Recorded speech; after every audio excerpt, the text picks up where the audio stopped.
Halo Barabas Sore.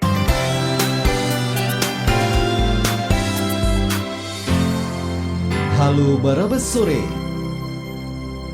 Dari Superfan Barabas FM News and Information, senang sekali Mitra Kota di kebersamaan kita di Halo Barabas Sore hari ini ya.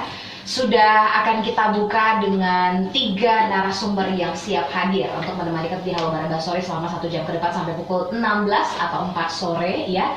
Terkait dengan bukan perayaan ya, atau memperingati ya Hari Perempuan Internasional atau International Women's Day ya, yang sudah sebenarnya kita peringati dari sejak minggu lalu ya, yaitu 8 Maret. Tapi saya rasa topik ini belum terlalu terlambat untuk kita angkat Mitra Kota, terlepas dari kaum perempuan yang ternyata era kini punya porsi yang sangat besar baik itu untuk pembangunan dunia politik ya, bahkan juga tidak bisa lagi kita sebutkan perempuan hanya akan ada di sektor domestik ya, karena beberapa pejabat kita kemudian juga posisi-posisi strategis itu dipegang oleh seorang perempuan. Tapi seperti apa implikasinya ya, atau realitanya di Kota Pekanbaru bahkan keseluruhan Provinsi Riau. Nah, ini akan kita kulik bersama ya. Sudahkah hak perempuan terpenuhi di Provinsi Riau ataupun Kota Pekanbaru? Dan senang sekali Desi Golkar tidak sendiri untuk mendiskusikan hal ini. Sudah hadir bersama-sama kita dari yang paling ganteng terlebih dahulu ya.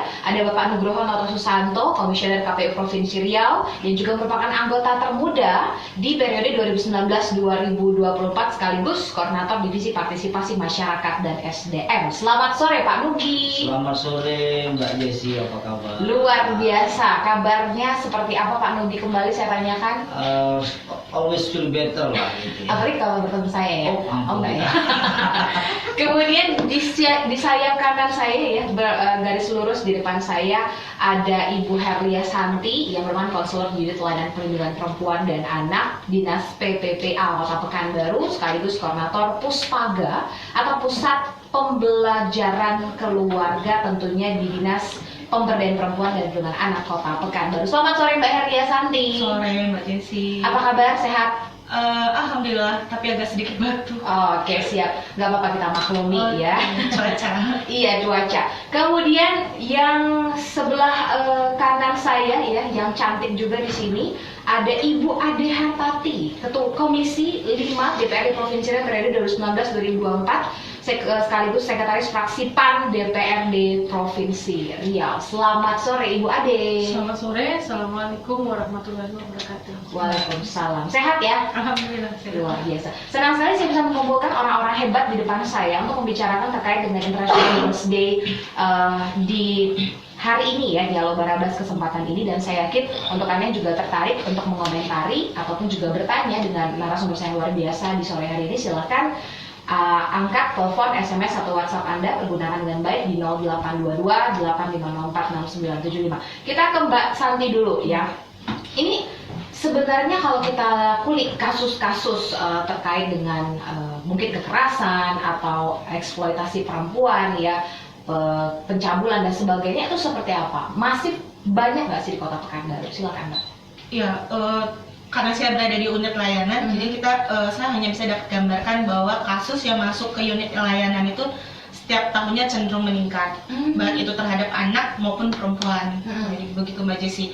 Kalau perempuan itu macam-macam sih tindak kekerasannya, bisa kekerasan dalam rumah tangga, kekerasan berbasis gender, kemudian kekerasan seksual. Nah, kalau kekerasan berbasis gender itu misalnya dia mendapatkan tindak kekerasan karena keperempuanan dia, gitu. Berbeda dengan tindak pidana misalnya penipuan yang dilakukan oleh perempuan, bukan itu, tapi ketika dia misalnya dipukul karena dia perempuan gitu, ketahui oleh tetangganya misalnya seperti itu. Nah, itu juga dilakukan. Misalnya tidak ada, kalau dalam rumah tangga kan harus ada di dalam lingkup rumah tangga, misalnya oleh suami atau yang berada dalam rumah tangga. Ini perempuan yang di luar lingkup rumah tangga tapi mendapat tindak kekerasan. Jadi kita kategorikan ke dalam perempuan korban kekerasan berbasis gender. Oh gitu. Itu kalau misalnya kita klasifikasikan lagi umurnya itu rate-nya dari jenjang umur berapa sampai berapa itu yang paling banyak? Yang paling banyak itu remaja. Oh. Remaja dan kasusnya kekerasan seksual. Dan biasanya pelakunya orang terdekat. Orang kan? terdekat pastinya. Kalau misalnya karena Mbak Santi juga konselor ya, ini melihatnya kenapa gitu? Apa alasan besar gitu sampai akhirnya kasus-kasus ini terjadi? karena kebanyakan adalah remaja dan dalam masa usia anak ya, karena usia anak kan 0 sampai 18 tahun dan remaja itu antara yang masuk ke kita tuh 12, malahan dari 10 sampai 15 tahun yang menjadi korban dan dominan menjadi korban kekerasan seksual. Pertama karena yang kita analisis di dalam kerja-kerja kita sehari-hari di unit layanan itu lebih cenderung kepada pola pengasuhan, misalnya kepada kurang perhatiannya orang tua. Jadi mohon maaf aja, memang yang masuk itu kan lebih dominan menengah ke bawah ya, kasus yang lapor kita. Kalau orang kaya pasti dia pakai pengacara gitu kan. Nah kita itu karena pola pengasuhan, kurangnya perhatian, karena itu tadi orang tua lebih banyak berada di luar mencari nafkah, misalnya bukan pula dia pegawai tapi dia bisa berjualan, lebih mikirkan perut hari ini mau diisi apa gitu, sehingga dia kurang mendapat perhatian orang tua, kemudian dipercayakan sepenuhnya di sekolah, pulang sekolah nggak dikontrol lagi, nah seperti itu, sehingga bablas. Kemudian terlalu percaya dengan orang sekitar. Nah kan ada juga pelaku itu adalah orang sekitar rumah, bukan dalam rumah tapi sekitar rumah kayak tangga, dan lebih banyak juga orang yang ada di dalam rumah, hubungan darah. Nah itu juga ada kasusnya. Nah itu tadi kurang perhatian dari orang tua, khususnya ayah dan ibu tadi. Tapi kalau kita sebutkan angka ini dari 2019 saja, ini kan karena sudah berakhir ya, baru kurang lebih 3 bulan di 2020, itu berapa banyak yang ditangani oleh dinas P3A ya, Kota Pekanbaru. Kota Pekanbaru. Ya. Untuk 2019 itu ada 130 kasus. 40%-nya kasus perempuan dewasa. Nah, yang lainnya yang di bawah yang 60% anak. Nah, anak ada anak laki-laki, ada anak perempuan. Nah, kalau anak kita nggak pilih laki-laki perempuan tapi anak. Nah, kalau perempuan kita pilih yang perempuan dewasa. 40%-nya itu kasus perempuan dewasa. Itu pemerkosaan kah atau beragam ya? Itu tadi kalau anak ya kekerasan terhadap anak macam-macam, ada penantaran ekonomi, penantaran dalam bentuk misalnya konflik orang tua yang sudah berpisah terus anaknya nggak dibiayai kayak gitu. Tuh kekerasan fisik juga ada. Kemudian di sekolah, kasus di sekolah juga ada, bullying juga. Nah, beragam sih Mbak. Kalau ke orang perempuan dewasa tadi itu tadi KGB, kekerasan berbasis gender, KBG, kekerasan dalam rumah tangga, dan kekerasan seksual. Dan ini biasanya kalau misalnya melapor ke dinas P3A ini, itu dorongan atau memang mereka inisiatif sendiri? Sekarang sudah udah mungkin ada kesadarannya, kita udah diketahui khalayak di Kota Pekanbaru. Banyak yang udah melapor sendiri. Tapi ini juga beriringnya waktu. Sebelumnya itu kita ada masyarakat yang membawa untuk melaporkan, masyarakat yang peduli dengan lingkungannya, tokoh masyarakat seperti itu ada beberapa. Kemudian ada yang kita dirujuk dari unit PPA Polresta. Mungkin untuk kasus sana ya spesifik, karena di kitanya tuh ada psikolog. Nah, tenaga psikolog itu dibutuhkan oleh tenaga penyidik mungkin untuk menggali informasi terkait dengan kasus yang dialami. Nah, itu banyak juga sih kita dirujuk dari Polresta, Polsek untuk kerjasama dalam penanganan kasus. Jadi kasusnya bisa masuk di kita, bisa masuk juga di Polresta. Tapi belum tentu semua yang masuk di Polresta masuk di kita gitu. Kenapa? Yang ada yang nggak dirujuk ke kita. Jadi diselesaikan sama Polresta gitu. Karena mungkin tindak pidananya sudah udah cukup alat buktinya mungkin. Cuman ada beberapa kasus sana yang memang kita dilibatkan untuk penyelesaiannya, khususnya dalam pendampingan pemulihan psikologis anak atau trauma anak. Oke, baik. Cukup banyak berarti ya. Di angka yang disebutkan Mbak Santi tadi itu kalau dibandingkan dengan kota-kota lain itu banyak ya? Banyak. Ini baru di unit layanan dinas PPA ya. Belum lagi di polsek-polsek yang belum lagi di unit Polresta, unit PPA Polres. Belum lagi di lembaga-lembaga anak yang memang ada di Kota Pekanbaru. Belum lagi di LSM. Dan belum lagi yang tidak dilaporkan. Nah, belum lagi yang nggak dilaporkan gitu Mbak. Ini saya rasa ya udah banyak yang mengungkapkan bahwa ini seperti gunung es kalau tindak kekerasan terhadap perempuan dan anak ini. Di luar media kelihatan mencair, tapi sebenarnya jauh di dalamnya tuh masih banyak kasus-kasus yang belum terungkap. Ada dua faktor, bisa saja karena kesadaran belum muncul untuk melapor, yang kedua kejahatan itu semakin meningkat. Wow, luar biasa. Ini fakta yang mungkin mencengangkan buat Anda Mitra Kota yang selama ini mengira bahwa perempuan baik-baik saja ya, perempuan cukup dianggap, tapi ternyata banyak sekali kekerasan di luar sana yang mungkin bahkan tidak diketahui oleh dinas P3A. Nah, mungkin kita ke Bu Ade dulu terkait dengan salah satu politisi ya, politisi, dan beliau juga duduk di Komisi 5 DPRD Provinsi Riau dari fraksi PAN, melihat ketika perempuan yang ternyata tadi disampaikan ada kekerasan gender berbasis gender ini kan mungkin sedikit banyak karena si perempuan belum mampu berdaulat untuk dirinya sendiri atau belum kuat untuk membela dirinya sendiri, atau seperti apa Bu Ade melihatnya? Jadi mungkin saya akan menggambarkan sedikit bahwa apa yang disampaikan Mbak Santi tadi itu adalah bagaimana kondisi negara dan bangsa ini.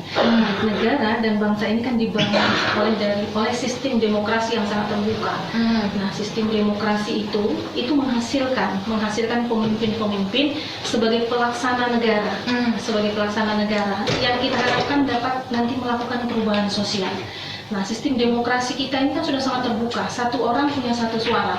Setiap orang punya hak dipilih maupun memilih. Nah, sekarang bagaimana kita bersama ini membangun perspektif kepada masyarakat bahwa dengan demokrasi terbuka dan itu menghasilkan pemimpin-pemimpin yang akan nanti menjadi pelaksana negara ini dan diharapkan mampu mengadakan perubahan sosial, itu bagaimana kita memilih dengan cerdas. Terutama kaum perempuan itu yang saya sampaikan bahwa perempuan dalam konteks berdemokrasi itu belum mampu berdaulat. Artinya perempuan cenderung tidak rasional ketika memilih. Nah, jadi mereka memilih ya mungkin karena bujuk rayu, karena iming-iming sesuatu. Nah, itu yang terjadi sehingga memang apa yang disampaikan Mbak Santi itu menjadi PR besar kita gitu, menghasilkan pemimpin-pemimpin yang punya perspektif bahwa mengelola negara ya juga ini artinya memperhatikan perempuan gitu, karena di dalam negara itu ada perempuan gitu. Jadi mengurus negara itu juga mengurus perempuan, dan itu Soekarno sudah sampaikan di bukunya yang berjudul Sarinah. Jadi mengurus negara juga mengurus perempuan. Artinya tentu kita berharap pemimpin yang dihasilkan oleh sebuah sistem demokrasi yang terbuka itu juga punya perspektif terhadap perempuan. Nah, sehingga perubahan-perubahan sosial yang dilakukan melalui tangan pemimpin ini itu juga mampu melakukan perubahan sosial terhadap kaum perempuan. Baik. Nah, ini poin yang memang harus kita suarakan terus gitu. Kita suarakan terus di era keterbukaan sekarang, di mana sekarang kaum perempuan sudah tidak dibatasi lagi untuk ya ini HP kan sudah menjadi hal yang sehari-hari gitu. Nah, bagaimana perempuan juga cerdas memilih informasi, menganalisa informasi, sehingga hal-hal yang disampaikan Mbak Santi tadi itu bisa diminimalisir ya. Nah, pelaksana itu tentu menghasilkan perubahan sosial. Perubahan sosial yang kita harapkan itu tentu lapangan pekerjaan mudah, kemudian akses pendidikan juga mudah, kemudian akses terkait kesehatan juga mudah. Nah, itu kan dihasilkan dari pemimpin yang melaksanakan. Nah, pemimpin ini dihasilkan oleh sistem demokrasi. Sistem demokrasi dihasilkan oleh rakyat, rakyat yang cerdas memilih, terutama kaum perempuan. Tapi kalau kita bicara Provinsi Riau, sudahkah hak perempuan ini terpenuhi dengan segala regulasi dan mungkin peraturan yang ada di provinsi ini menurut Ibu Ade sendiri? Nah, ini kita kembali ke perspektif. Perspektif ini membangun perspektif terkait dengan bagaimana kesetaraan. Ini kesetaraan gender. Gender itu bukan terkait dengan kamu perempuan dan saya laki-laki, bukan terkait itu, tapi bagaimana peran kita ini equal, seimbang, sehingga membangun perspektif ini sulit. Dan sekarang yang terjadi equal nggak kita di provinsi Riau? Ini kita masih terus bangun ini. Berarti belum equal ya? Belum equal. Karena apa? Saya sampaikan begini, saya berkali-kali ini menyuarakan bagaimana ya ada musrenbang perempuan. Karena dengan adanya musyawarah perencanaan perempuan dimulai dari desa, disitulah kita bisa mengidentifikasi seluruh permasalahan perempuan untuk tentu dicarikan solusi melalui kebijakan program dan kebijakan anggaran yang ada di pemerintahan. Nah, untuk itu saja ini sulit gitu. Padahal kita sudah punya anggaran itu ya, sudah punya anggaran, tapi untuk membangun perspektif itu sulit. Membangun perspektif, kemudian mendorong lagi, memperkuat. Nah, ini butuh waktu yang panjang dan tidak bisa sendiri. Nah, tentu kita berharap media juga bisa menyuarakan hal ini. Dan Mbak Santi tentu kita harapkan menjadi partner ya. Partner, dan kami sama Mbak Santi sudah hampir 10 tahun lebih. Wow, luar biasa untuk berpartner, Untuk berpartner, memperjuangkan berdiskusi, ini, ya. mengubah Luas. perspektif ini Iya. ya. Meskipun diakui Ibu Ade tidaklah mudah Tidak gitu. mudah. Karena kalau kita berbicara tentang pemerintah, kita berbenturan dengan segala regulasi yang di dalamnya yang Iya. ternyata belum terlalu menguntungkan perempuan. Ada mungkin ya, tapi Ada. tidak semua. Tidak semua. Baik. Kenapa saya bilang tidak semua? Kita lihat angka lama sekolah di Riau. Oke. Ini data dari Bapeda kita. Ah. Itu masih 8,5 tahun. Mhm. Nah, dari lama sekolah itu kita lihat lagi yang paling lama sekolah itu perempuan atau laki-laki. Nah, itu kita bisa pilih lagi. Nah, kemudian kita lihat lagi angka kematian ibu, angka stunting, kemudian angka menikah muda. Nah, itu kan berkaitan erat dengan perempuan. Nah, itu saja di Riau masih cukup tinggi. Stunting terutama ya. Ya. Saya kemarin dengar dari Kadiskes Provinsi mengatakan stunting ini cukup banyak persenannya, hampir 60% lebih, dan ini sepertinya harusnya menjadi perhatian kita lebih-lebih lagi daripada virus corona mungkin ya. Karena sudah ada di depan mata kita nih di provinsi kita gitu ya. Tapi kalau kita berbicara tentang dunia politik dan peran perempuan, ini mungkin ke Bung Nugi dulu.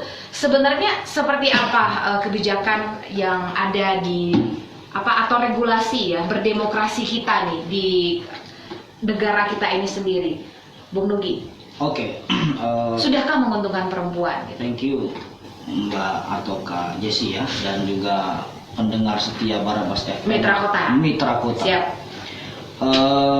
Pertama saya ingin bersolidaritas kepada seluruh kaum perempuan di Indonesia dan dunia bahwa kita sedang memperingati Hari Perempuan Internasional, dan saya kira ini harus disampaikan ke publik, dikampanyekan terus bahwa Hari Perempuan Internasional itu terdapat sebuah konteks adanya semacam kesenjangan struktural yang dibuat oleh suatu sistem yang sedang bergerak, dan kemudian ada perlawanan dari kaum perempuan, khususnya dulu dari kaum buruh, melawan apa yang disebut sebagai misalnya ketidakadilan gender, apa yang disebut bias gender, apa yang disebut patriarki, apa yang disebut stereotype, apa yang disebut sebagai perempuan, dan seterusnya. Nah, sehingga muncullah Hari Perempuan Internasional karena dulu terjadi pada tanggal 8 Maret 1857. Nah, dalam konteks politik, tadi Jessie bertanya bagaimana apakah regulasi yang sudah ada sudah menguntungkan perempuan. Pertanyaannya begini dulu, mengapa diperlukan regulasi yang membuat perempuan harus hadir dalam ruang politik? Oke. Gitu ya. Jadi mengapa regulasi itu hadir? Karena ada situasi yang senjang. Ada fakta sosial dan fakta politik yang muncul bahwa perempuan itu dianggap tidak pada posisi yang setara dengan laki-laki.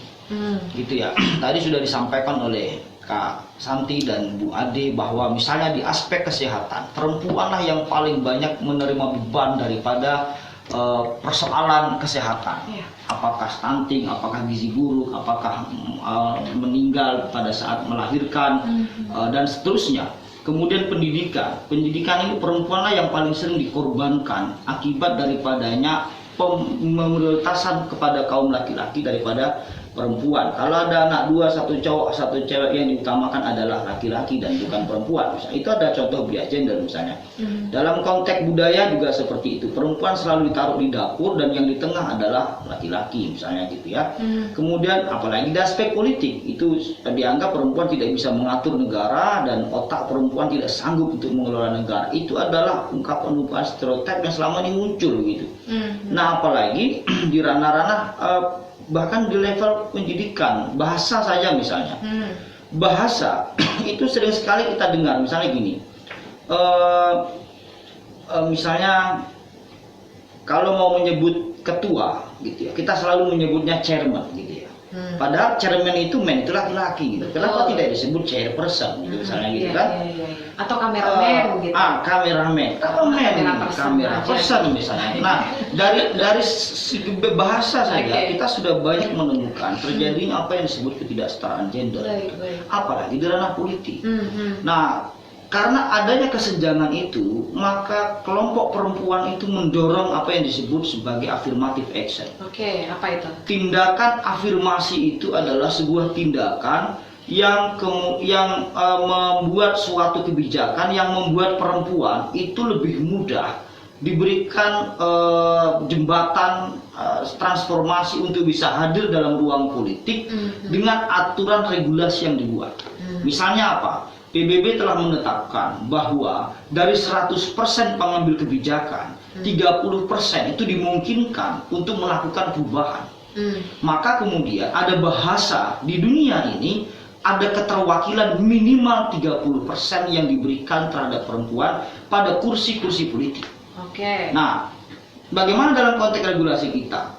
Undang-undang pemilu kita mengatur bahwa dalam Undang-Undang 7 tahun 2017 bisa dinyatakan bahwa dalam konteks membuat pendaftaran partai politik, maka partai politik harus menyertakan minimal 30% pengurus. Itu satu hal.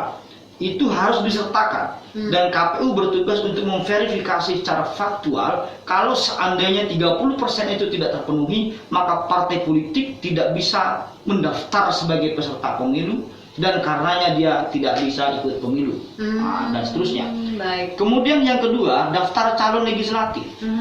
Dalam regulasi pemilu kita dikenal apa yang disebut sebagai zipper system. Zipper system itu adalah setiap 3 calon legislatif harus ada 1 perempuan minimal. Jadi kalau misalnya ada calegnya 6, berarti harus ada 2 perempuan. Kalau 9 harus ada 3 perempuan. Luar biasa. Baik. Tapi begini, masih ada persoalan yang belum progresif, gitu kira-kira kan? Dalam konteks pencalonan yang menurut saya perlu dipikirkan dan diubah dan didorong oleh kaum perempuan. Apa itu? Bagaimana juga ada semacam penentuan atau penetapan bahwa nomor urut atas gitu ya, misalnya nomor urut 1 itu dari sekian dapil, itu perempuan diletakkan di nomor 1 sekian persen itu misalnya. Oke. Nah ini Sekarang belum ada ya? belum jalan. Baik. Bahwa 3 orang itu yes, tapi kan urutnya bisa nomor 3, bisa nomor 2 gitu. Jangan Dia paling nomor akhir 1. malah. Iya itu 3 itu artinya kalau ada 3 ya. Kalau 6 berarti nomor 6, 9 nomor 9 gitu ya. Tapi tidak ada kewajiban bahwa perempuan itu ada prioritas diletakkan nomor 1 pada daftar urut caleg. Nah ini saya pikir perlu dipikirkan. Kemudian afirmasi action berikutnya adalah di konteks penyelenggara pemilu. Tadi sempat ngobrol-ngobrol secara informal antara kita bahwa Jesse mempertanyakan mengapa di KPU Provinsi Riau dan juga Bawaslu sebenarnya Nggak tidak ada ada perempuan. gitu Nah, ya. gimana nih Pak Nogi? Ya, tolong jangan salahkan kami. Karena kami ini adalah hasil dari yang ditetapkan oleh KPU RI atau kalau di Bawaslu berarti Bawaslu RI. Tapi ada kritik sebenarnya dari regulasi yang terlambat, gitu, yang membuat mengapa hanya ada laki-laki saat ini gitu. Artinya kalau kita gunakan pendekatan struktural, kami hadir berlima sebagai laki-laki di KPU dan juga Bawaslu, itu bukan datang secara tiba-tiba begitu. Karena ada hal yang membuat perempuan itu bisa tidak terafirmatif gitu. Apa itu? Yaitu adanya batasan passing grade minimal yang harus dipenuhi oleh peserta calon KPU begitu. Nah kami dulu punya passing grade 60 dan kebetulan di bawah kami ada yang 50-an, taruhlah seperti itu, tapi perempuan gitu kan, dan tidak ada yang laki-laki. Tidak ada yang perempuan di atas 60-an gitu. Sehingga secara otomatis dia tersingkirkan gitu kira-kira kan. Nah mestinya ada afirmatif yang kemudian sudah diubah, tapi setelah diubah pada saat sudah semua rata-rata sudah ditetapkan mau menghadapi pemilu kemarin, itu sudah agak terlambat. Tapi there is no late is better than never gitu kan gitu. Jadi tidak apa-apa terlambat. Artinya KPU mengubah PKPU soal seleksi KPU kabupaten kota bahwa ketika ada perempuan yang ikut tes CAT nilainya tertinggi meskipun di bawah passing grade, dia tetap boleh mengikuti tahapan tes berikutnya, yaitu wawancara, psikotes, kesehatan dan seterusnya itu. Tapi itu sudah agak telat sebenarnya gitu ya. Tapi itu yang seperti saya katakan lebih baik daripada tidak sama daripada sekali. tidak sama Mungkin sekali bisa gitu, kira-kira kan. diimplikasikan di 2024 gitu ya. Next, iya pasti karena itu belum diubah. Pada saat tahapan seleksi berikutnya pada periode pemilu berikutnya atau penyelenggara pemilu berikutnya pasti akan berubah model-model. Pasti akan lebih banyak perempuan yang terakomodasi. Nah, sebagai gambaran saat ini kalau data dari kondisi jumlah, ya ini kalau dari sisi jumlah ya, anggota KPU provinsi se-Indonesia itu perempuan jumlahnya ada 40 orang. Tapi ini saya ambil data per 2019, saya belum update. Jadi perlu saya kasih batasan, ini per 2019, belum diupdate ke 2020. Ada 150 laki-laki dan ada perempuan 40 orang, sehingga persentasenya 21%, masih kurang 9%. Ini di KPU. Kalau di KPU kabupaten itu ada 469 perempuan dari 2096 laki-laki, itu 18%. Itu kira-kira ya. Sementara kalau di Riau kita secara total dari 12 kabupaten kota itu hanya sampai pada level 17%. 17%. Kalau dijumlahkan orangnya itu sekarang ada 10 orang perempuan anggota KPU kabupaten kota. Dan satu di antara 10 orang itu adalah posisi jabatan sebagai ketua di Indragiri Hulu. Ada beberapa kabupaten yang ada perempuannya, misalnya Bengkalis ada 2 orang. Kabar gembiranya di 2 tempat itu 40%. Jadi melebihi dari kota 30%. Kuota itu minimal ya. Jadi kalau lebih nggak malah bagus gitu kira-kira kan. Jadi jangan dianggap 30 itu harus 30. Ini harus dikelirkan dulu. Bengkalis itu 40%, kemudian Kuantar Sengingi 40%, karena di 2 kabupaten itu ada 2 perempuan di antara 5 anggota KPU kabupaten.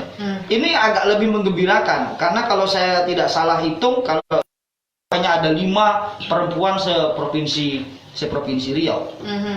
Nah, kalau ditanya soal bagaimana kemudian keterpilihan perempuan di kontestasi pemilu kemarin gitu ya, ini lebih menyedihkan lagi sebenarnya kabarnya gitu kan.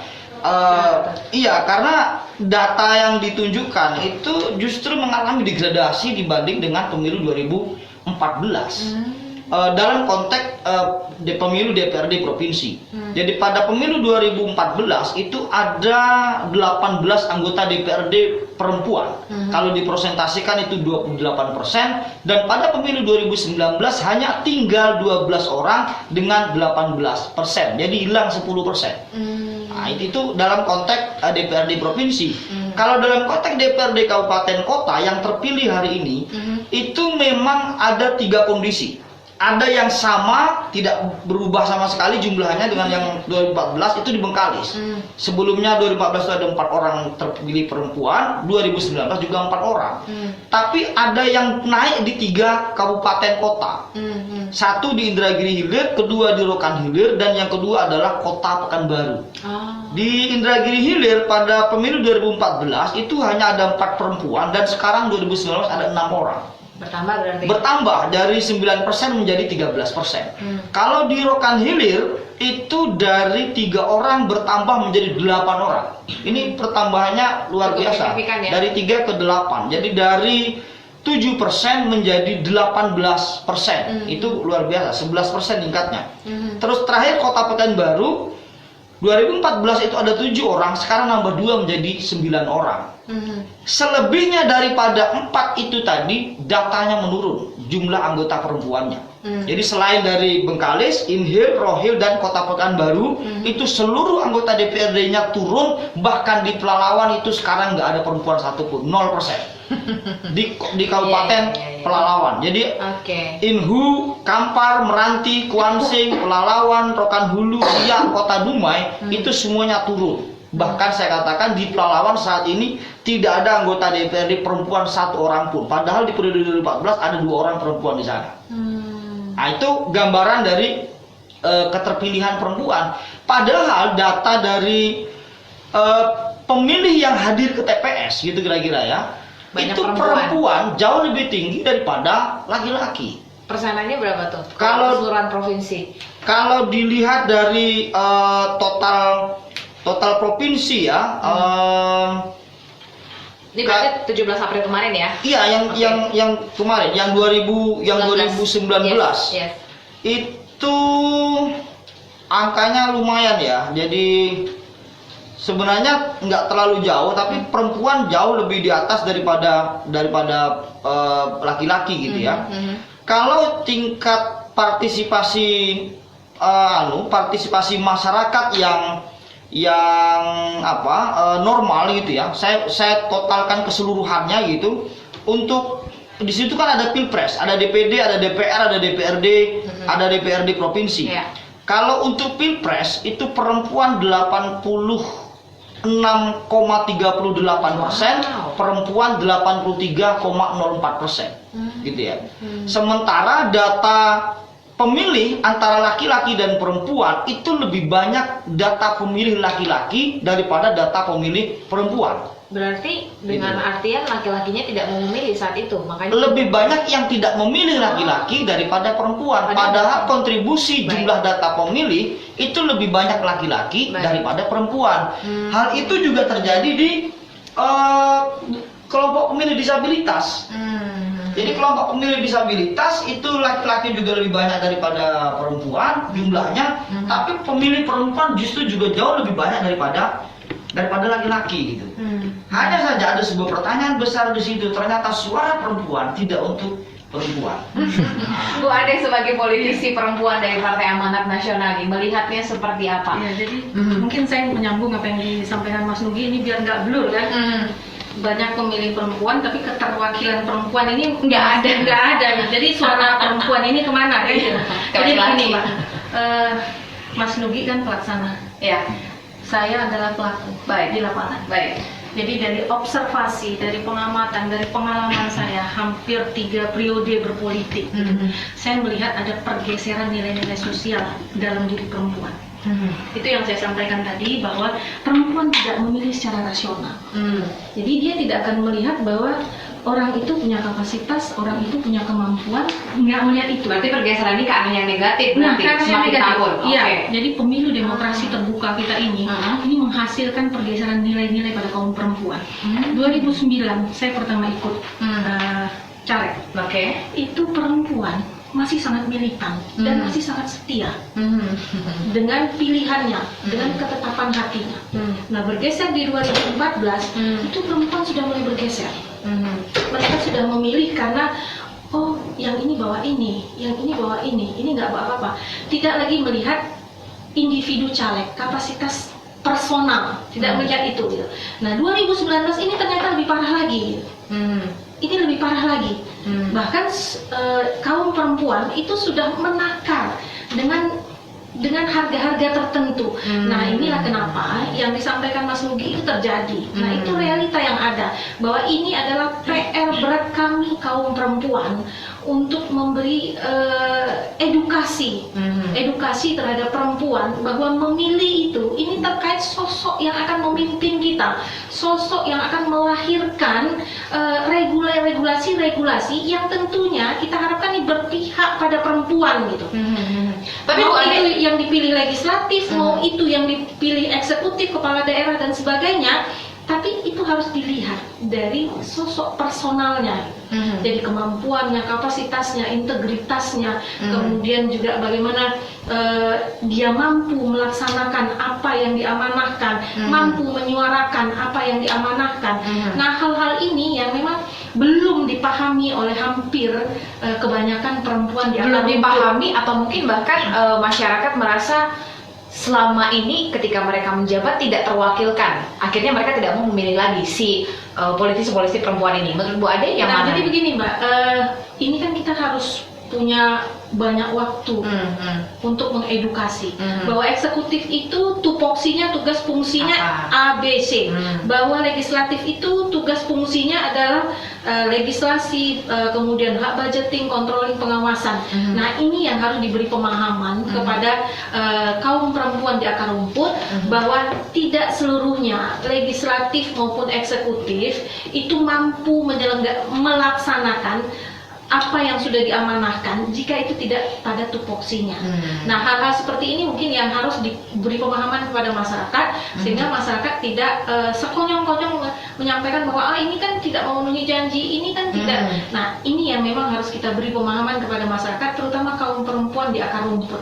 Karena memang pergeseran nilai itu nyata adanya. Itu dari partisipasi. Kalau dari kita praktisinya, politisinya, semakin tahun semakin banyak nggak sih kaum perempuan? Misal dari Partai Amanat Nasional sendiri nih Bu Ade, atau di DPRD Riau sendiri seperti apa? Nah, ini kita terus suarakan. Kita punya kaukus perempuan politik namanya KPPI, mulai dari tingkat pusat, provinsi hingga kabupaten kota.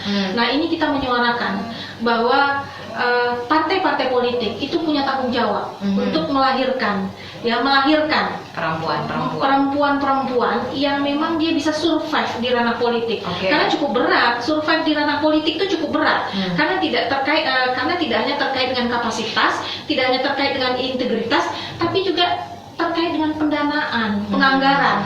Nah, hal-hal ini yang banyak melemahkan kaum perempuan. Nah, tentunya ini butuh support dari partai politik ketika memang kesetaraan itu harus dilihat benar-benar equal, benar-benar berkeadilan.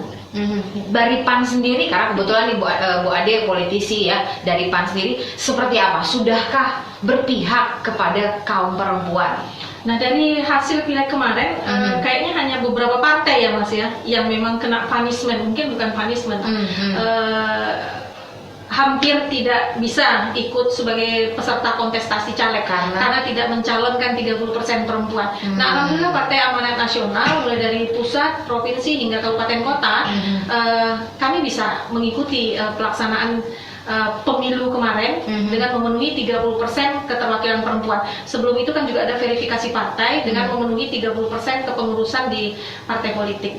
Nah, tapi itu tadi partai politik tetap kita dorong gitu untuk melahirkan perempuan-perempuan yang bisa survive. Survive itu tidak hanya kapasitas, tidak hanya integritas, tapi juga bagaimana partai politik memikirkan bagaimana pendanaan ketika perempuan-perempuan ini ya punya kapasitas, punya integritas, tapi kurang terkait dengan pendanaan.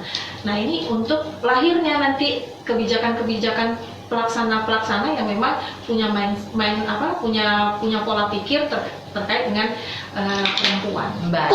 Setelah beberapa jeda berikut, Pak Muklis mungkin bisa dicoba lagi ya nanti di sesi kedua kebersamaan kita untuk masih berbicara terkait dengan International Women's Day. Masih ada Ibu Herlia Santi, Ibu Ade Hartati, dan juga Bang Nugi di sini akan terus bersama-sama Anda sampai pukul 16 waktu Indonesia Barat nanti. Tetap bersama kami.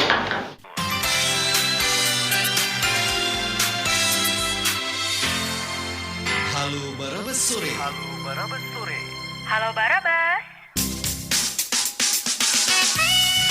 97.5 Barabas FM.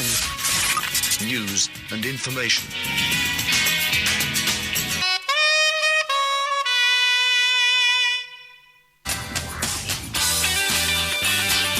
Anda masih mendengarkan Halo Barabas Sore. Masih di 97,5 Barabas FM News and Information Mitra Kota, dan masih bersama Ibu Ade Hartati, Komisi 5 DPRD Provinsi Riau 2019 sampai dengan 2024, sekaligus Sekretaris Fraksi PAN DPRD Riau ya. Kemudian ada juga Ibu Herlia Santi ya, semoga setelah dari studio ini sehat ya Bu ya. Selaku konselor di Unit Layanan Perlindungan Perempuan dan Anak Dinas PPPA, dan juga yang paling ganteng di studio pada sore hari ini ya Pak Nugroho Noto Susanto, Komisioner KPU Provinsi Riau periode 2019-2024. Tadi di off air Jessy menanyakan ketika paparan yang disampaikan Ibu Ade tadi ya, dan juga oke, kita angkat dulu satu penelpon kalau begitu. Pak Muklis, selamat sore, silakan. Selamat sore. Iya. Selamat sore Bapak-bapak, Ibu-ibu. Selamat Selamat sore Pak Muklis. Pertanyaannya Masalah untuk keterwakilan perempuan dalam Oke. anggota parlemen kan. Itu permasalahannya terlalu besar kalau kita di Indonesia ini. Pertama, karir mereka tentu dia kelihatan lebih dulu dong. Karena karir mereka tidak nampak, tiba-tiba dia entah macam mana caranya dia calon. Itu kan orang tahu semua cara-cara permainannya. Ini secara umum ya. Orang tahu ini semua. tidak melihat perempuan dan laki-laki tapi secara umum gitu ya. Ya. Oke. Jadi karirnya itu tidak ada nampak-nampak berlanjut dia. Baik laki-laki maupun perempuan. Saya juga orang parpol dulu. Saya pernah di PDI, tapi bukan PDIP ya dulu, PDI. Oke. Lama saya. Sudah itu saya tidak ikut lagi semuanya. Ya, saya berdiri di atas ASN saja. Baik. PSN. Karena saya sudah jadi pejabat waktu itu, yang baru pensiun 2013, umur 60 tahun saya pensiun. Tahu lah itu eselon berapa. Jadi saya pikir-pikir, saya melihat semua itu. Macam mana caranya? Itu kan sulit, seperti Ibu tadi bilang, 2009 lebih bagus. Aku dapat apa? Itulah tipe-tipenya. Aku dapat apa? Semuanya kan begitu, baik laki-laki mau perempuan saya perhatikan. Aku dapat apa? Kan begitu semuanya, aku jadi itu. Kenapa? Karena mereka berjuang untuk jadi DPR. Ini orang yang ngomong sendiri, anggota cerita masa atau ibu bapak tidak, tapi padanya berapa habis saya bilang. Nah, aku tak banyak. Itu mana apa namanya? Yang anggota DPR itu. Jadi itulah baik DPR pusat maupun daerah atau waktu jadi pejabat dikumpulkan dengan berbagai macam cara. Itu semua yang DPR RI itu dari Riau itu. Orang tahu semua kelakuannya dulu tuh pejabat. Siapa yang tidak tahu?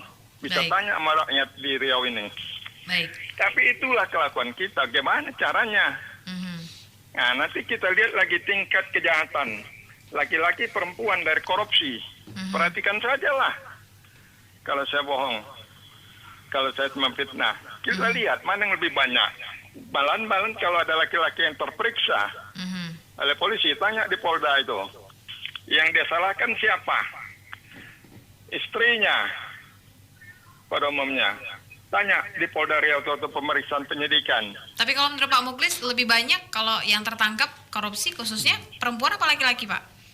Nah, itu kita tidak pernah itu. Tetapi kalau kita lihat datanya sebenarnya dari kejahatan secara umum di Republik ini lebih banyak wanita. Di Indonesia ya. Kalau lihat datanya secara umum. Itu yang kita persulit. Data yang mana nih, Pak? Kalau mereka karirnya bagus, kelihatannya dari awal bagus, diorbitkan oleh partai politik, ya kita syukur-syukur. Pak Muklis ini ditanyain Bu Ade, Pak Muklis data yang mana nih yang menyebutkan perempuan lebih banyak kena kasus tipikor daripada laki-laki? Ya kalau secara umum lebih banyak wanita di Indonesia ya datanya. Jadi kita katakan lah untuk DPR kita kan demokrasi kita Pancasila kan, bukan liberal dan bukan terpimpin. Jangan paksakan. Kita bukan demokrasi terpimpin dan bukan demokrasi liberal. Kita demokrasi Pancasila. Harus itu diingat. Itu aja sebenarnya, dan kita maksa-maksa. Kalau karirnya bagus, kita lihat dari awal dia nampak dia masih diambil oleh partai, partai ngorbitkan dia langsung, itu sangat setuju saya. Tapi jangan suaminya ini diambil-ambil supaya macam mana bininya ini jadi, itu yang tak bagus sampai hari ini. Terima kasih. Waalaikumsalam Pak Muklis. Bu Ade setuju money politik masih terjadi ketika kontestasi baik itu pilpres, pilkada ataupun bahkan internal partai? Jadi saya ingin sampaikan begini, bahwa negara kita ini kan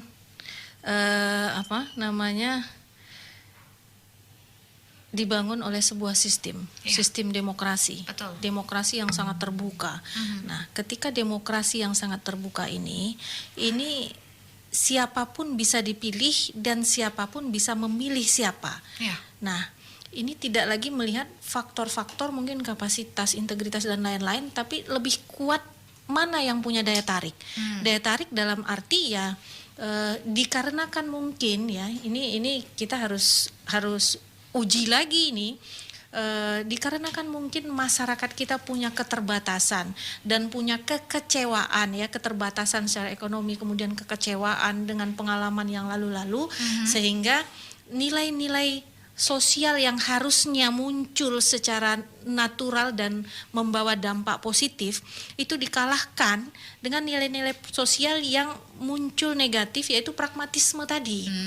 Sehingga masyarakat tidak lagi memilih calon-calon pemimpin yang disampaikan Pak Muklis tadi, mungkin dilihat dulu karirnya, kemudian latar belakang pendidikan dan sebagainya, tapi lebih memilih ini orang bawa apa sih sekarang gitu. Aku milih dia 5 tahun belum tentu nanti apa yang aku inginkan bisa terwujud. Nah, sehingga orang berpikir jangka pendek gitu. Nah, sehingga orang berpikir jangka pendek. Nah, inilah yang memang menjadi dilematis kita yang ada di lapangan. Kami terutama ya pelaku dari praktisi politik ini gitu. Nah, ini dilematis bagi kami gitu. Bagaimana mempertahankan nilai-nilai yang kita harapkan lahir natural, sementara masyarakat kita masih menginginkan nilai-nilai yang bersifat pragmatis tadi. Nah, ini yang menjadi kendala besar di lapangan. Namun dari tahun ke tahun saya rasa masyarakat saya berpikir bahwa masyarakat sudah mulai berpikir antara pragmatis dan idealis. Jadi ada sisi yang memang mereka pragmatis, tapi mereka tetap mempertahankan idealisme mereka bahwa saya pilih orang ini walaupun mereka mungkin memberi saya tidak seberapa, tapi saya lebih memilih yang ini. Nah, itu sudah mulai muncul. Walaupun pragmatis itu masih ada gitu. Baik. Jadi Satu penelpon mungkin kita angkat dulu Bu Ade. Halo, selamat sore. Iya, Barabas. Iya, dengan siapa di mana Ibu? Silakan. Ini Ibu dengan Witra Yeni dari Bawaslu Kampas. Baik. Pak Nugi kenal berarti ya? Oh ya, kenal. Pastilah ya. Oke. Kenapa Ibu Yeni, silakan. Iya. Enggak apa-apa sekarang ya. Jadi pertama saya menyimak dari awal nih kan Mbak ya. Jadi ya syukur alhamdulillah dalam Undang-Undang 7 2017 itu sudah ada gitu ya kata-kata perhatikan 30% untuk dalam hal perekrutan calon Bawaslu ataupun KPU. Nah, kalau dalam di KPU sendiri itu sudah ada PKPU yang mengatur walaupun terlambat seperti dijelaskan Mas Nugi. Artinya walaupun ada misalnya begini, perempuan itu walaupun dia nilainya di bawah passing grade, misalnya passing grade-nya tadi 60 gitu kan, kemudian nilainya hanya 59 atau 58, tapi sudah ada aturan kalaupun dia hanya nilainya di bawah passing grade, tapi dia adalah tertinggi, maka dia berhak untuk mengikuti ujian ataupun seleksi selanjutnya. Nah, ini perlu kita apresiasi gitu. Namun kalau di Bawaslu dari pengalaman saya itu belum ada gitu. Hanya sebatas perhatikan di Undang-Undang 7 2017 itu saja. Jadi kami betul fight untuk berjuang dengan para lelaki. Sebenarnya bukan untuk minta dikasihani, cuma ke depan mudah-mudahan ada semacam peraturan atau regulasi di Bawaslu ini, ataukah itu perbawaslu atau apa namanya, seperti PKPU tadi, artinya betul-betul ada semacam keseriusan begitu. Sehingga ke depan kita harapkan jumlah perempuan di Bawaslu ini semakin banyak, tidak hanya secara kuantitas tapi juga kualitas tentunya gitu. Saat ini di Riau kita hanya ada 5 perempuan di Kabupaten Kota, di Kampar saya sendiri 1, kemudian di Pekanbaru ada 2, di Kuansing ada 1, di Rohil ada 1. Jadi kita ada 5. Kalau di KPU alhamdulillah sudah ada 10 orang tadi sampaikan Mas Nugi tadi. Nah, ke depan itu harapan saya gitu. Baik. Itu saja Ibu Yeni. Ya, mungkin itu harapan saya ke depan ada semacam perbawaslu untuk lingkup internal Bawaslu gitu ya. Seperti di KPU tadi ada semacam PKPU yang mengatur hal tersebut gitu. Ada semacam keseriusan lah gitu, dan semacam perhatikan 30% saja. Itu harapan saya. Kemudian untuk Ibu Ade Hartati, selamat siang Bu Ade. Selamat siang Mbak Yeni. Iya. Kebetulan kita dengan Bu Ade sudah tidak asing lagi karena juga konsen di dunia pendidikan. Bu Ade, begini Bu Ade, dalam Undang-Undang Pemilu kan dijelaskan bahwasanya salah satu tugas dari partai politik itu adalah memberikan edukasi politik ataupun pendidikan politik pada masyarakat. Nah, masyarakat ini salah satu adalah perempuan begitu. Nah, kalau saya melihat mungkin hal ini kalau untuk partai-partai besar yang sudah eksis, alhamdulillah pendidikan politiknya sudah berjalan. Nah, sehingga ada pendidikan politik yang bagus dan berkesinambungan, dan kita lihat ini dari keterwakilan perempuan di parlemen dari beberapa partai tersebut. Nah, tapi saya melihat di beberapa partai katakanlah yang tidak terlalu besar, itu pendidikan politik bagi masyarakat atau perempuan itu belum begitu berjalan dengan baik, sehingga pada pencalonan kemarin di pemilu 2019 kemarin itu ada hal tumpang tindih gitu ya dalam hal 30% ini, sehingga adanya sengketa pemilu yang terjadi di Kampar ini kan ada 3 kasus itu juga karena masih ada beberapa partai itu yang mohon maaf mencaplok gitu perempuan-perempuan dari partai lain sebenarnya sudah diajukan sudah masuk dalam suatu partai tertentu gitu. Jadi saya pikir mungkin perlu juga diperhatikan pendidikan politik bagi perempuan ini. Gitu. Tidak hanya partai-partai yang sudah eksis, tapi juga mungkin partai-partai yang baru, katakanlah yang baru. Baik. Karena ini sangat penting sekali, sehingga permasalahan sengketa pemilu pun tidak akan berketerusan. Saya pikir itu penting. Siap. Itu saja Bu Ade. Assalamualaikum warahmatullahi wabarakatuh. Waalaikumsalam. Bu Ade, sedikit saja mungkin mengomentari apa yang disampaikan Bu Yeni. Ya, kita sepakat dengan apa yang disampaikan Bu Yeni bahwa masih perlu edukasi politik edukasi terkait dengan kehadiran perempuan di dalam dunia politik, baik di internal parpol maupun di eksternal parpol di masyarakat. Karena pemilih ya. Iya, pemilih. Karena bagaimanapun perempuan kan punya keterlibatan penuh dalam ranah politik. Terbukti partisipasi ternyata 80% banyak sekali partisipasi lebih tinggi perempuan dibanding laki-laki, tapi keterwakilan perempuan lebih sedikit dibanding laki-laki. Nah, ini sepakat apa yang disampaikan Bu Yeni, dan memang masih diperlukan edukasi terkait dengan bagaimana kehadiran perempuan di internal partai dan di eksternal partai. Nah, itu yang pertama, edukasi. Nah, kemudian bagaimana kita ini menyatukan perspektif bahwa kehadiran perempuan dalam ranah politik itu bukan malah nanti mendegradasi kehadiran laki-laki, tapi bagaimana kehadiran perempuan di ranah politik itu memperkuat bagaimana kebijakan yang hadir itu lebih berpihak kepada kaum perempuan. Nah, ini yang mungkin yang perlu kita lakukan bersama, tidak hanya partai politik tapi juga masyarakat dan kita semualah gitu. Bagaimana kita bersama-sama mengedukasi masyarakat. Mbak Santi, mungkin untuk closing statement perbincangan kita hari ini? Ya. Karena saya tadi fokusnya di kekerasan, baik. Jadi saya menghimbau dan kekerasan gender juga tadi ya. Kekerasan berbasis gender, bagaimana perempuan dominan menjadi korban kekerasan.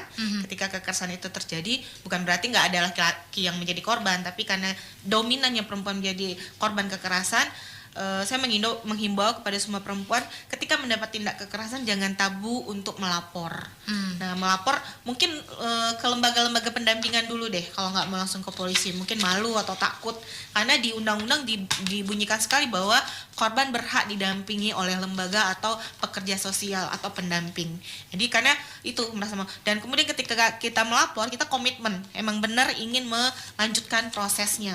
Karena itu tadi jadi korban punya posisi tawar atau bargaining, jadi nggak lagi dilecehkan sebagai perempuan gitu loh. Maksudnya udah lapor kok ditarik lagi terus didamai dalam tanda kutip, perempuan kan bisa digituin. Nah itu akan menjadi jatuhkan lagi posisi tawar perempuan gitu. Nah itu melapor, komitmen dan ikutin proses, jangan takut untuk melapor. Karena ketika kita melapor ke lembaga layanan bukan berarti kita misalnya kalau korban KDRT bukan berarti kita tukang cerai orang ya digituin, tapi lebih bagaimana si korban mendapatkan haknya sebagai korban itu sih Mbak. Dan jangan takut untuk melapor. Baik, itu dari Dinas PPPA Kota Pekanbaru. Untuk Pak Nugi sendiri closing statement perbincangan kita hari ini. Baik, saya terpaksa juga harus mengomentari ya terhadap beberapa statement terdahulu, terutama Pak oleh penanya ya. Saya agak terganggu beberapa hal. Pertama, penjahat itu lebih banyak perempuan. Itu saya pikir harus di cross check gitu. Jangan faktanya apa, datanya dari mana? Stereotip baru begitu kan. Sederhana saja, kita ambil lokal Riau saja lah. Tadi beliau mencontohkan soal Riau tadi kan. Data pejabat yang di OTT atau pengembangan kasus terkait tipikor itu lebih banyak mana laki-laki dan perempuan? Laki-laki. Itu lebih banyak laki-laki gitu. Kita bisa lihat kok. Mantan gubernur yang sudah itu nggak ada yang perempuan loh. Tapi sudah datanya seperti itu masih tetap memilih laki-laki ya? Enggak, ini faktor lain lagi itu faktor lain. Saya mencoba untuk mengcounter Bapak Muklis gitu, dan itu kan mengandung stereotip baru di situ gitu. Kemudian dilihatlah data kekerasan itu. Lihatlah apa yang disampaikan oleh Ibu Santi bahwa perempuan yang mengalami korban kekerasan itu jumlahnya tidak hanya puluhan dan ratusan, jumlahnya itu ribuan. Dan kekerasan yang dialami itu bisa yang bersifat personal dan kan bisa bersifat struktural. Personal itu apa? Bisa saja kekerasan itu dilakukan oleh orang-orang yang terdekatnya gitu. Tapi bisa kekerasan karena faktor struktural. Perempuan terpaksa harus menjadi buruh harian lepas karena tidak ada pekerjaan yang dimiliki oleh suami. Misalnya seperti itu. Kenapa? Karena misalnya konteksnya negara tidak mampu menghadirkan lapangan pekerjaan. Itu kan kekerasan terhadap perempuan. Kemudian mereka harus terpaksa overtime. mereka harus kerja keras, mendodos dan seterusnya di ladang-ladang itu tanpa ada jaminan kesehatan dan tanpa ada jaminan keselamatan karena mereka buruh harian lepas. Itu juga menimpa perempuan. Sementara mereka juga punya fungsi lain, melahirkan, mendidik dan seterusnya. Mengapa mereka harus sampai ke sana? Itu juga faktor kebijakan. Nah, coba juga lihat di studi yang dilakukan oleh social science. Social science itu membuat riset. Riset yang dilakukannya adalah bahwa setiap negara yang dipimpin oleh perempuan itu jauh lebih kecil tingkat kejahatan korupsinya ketimbang negara yang dipimpin oleh laki-laki gitu. Ini data. Saya ini laki-laki tapi ini data gitu. Kita harus jujur. Baik. Dan kata Pram, kita harus jujur dalam pikiran gitu loh. Baik. Saya melihat dominasi terhadap perempuan itu memang sudah mengakar kuat dalam pikiran kaum laki-laki gitu. Tapi dan itu tidak mengganggu dan membuat laki-laki merasa tersingkir ya? Tidak sama sekali ya? Enggak dong. Kalau perempuan bisa eksis, perempuan bisa berdaya, itu meringankan pekerjaan laki-laki loh. Enggak ada persoalan di situ. Kita bisa koexisten kok gitu loh. Nah, tapi saya setuju kritik Pak Mukhlis tentang perempuan daftar caleg atau perempuan daftar calon kepala daerah yang muncul akibat ada bayang-bayang oligarki. Saya setuju itu. Kalau Pak Mukhlis mengkritisi itu, saya juga mengkritisi. Tapi itu tidak hanya perempuan, laki-laki juga begitu dan itu lebih banyak lagi. Di bawah bayang-bayang oligarki itu, siapa bandarnya, siapa pemodalnya, itu kan kebanyakan diisi kaum laki-laki. Jadi kalau kemudian pada saat yang sama menyudutkan perempuan, mengabaikan laki-laki, itu juga tidak adil dalam berpikir gitu loh. Nah, ini yang harus ditempatkan pada posisi yang seimbang dan itu yang disebut sebagai equal, setara gitu.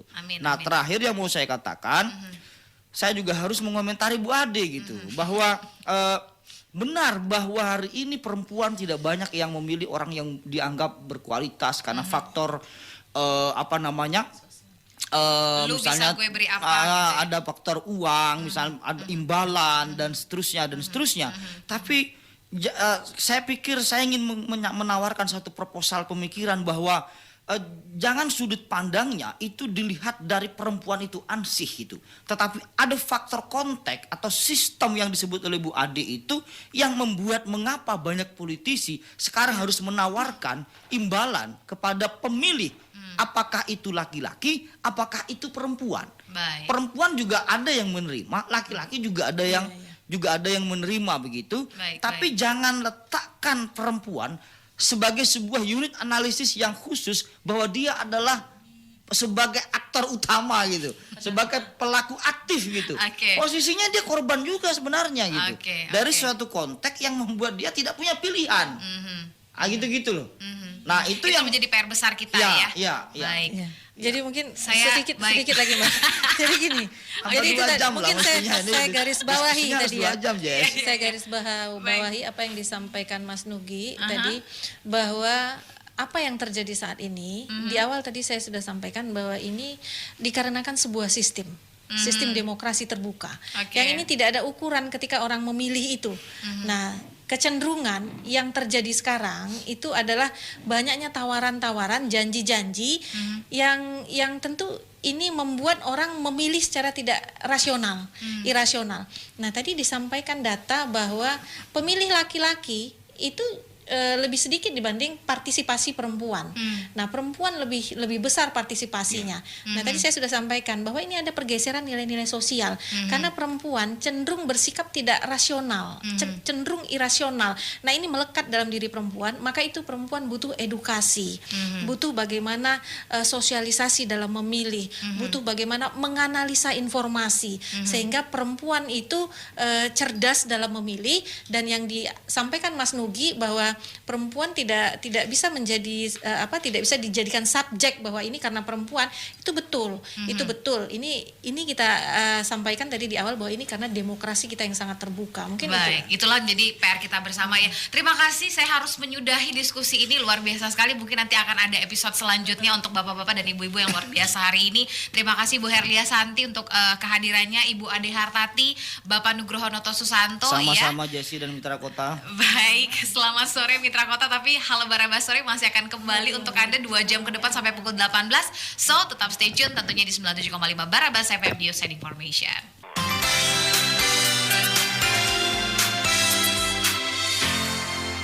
Halo Barabas Sore. Halo Barabas.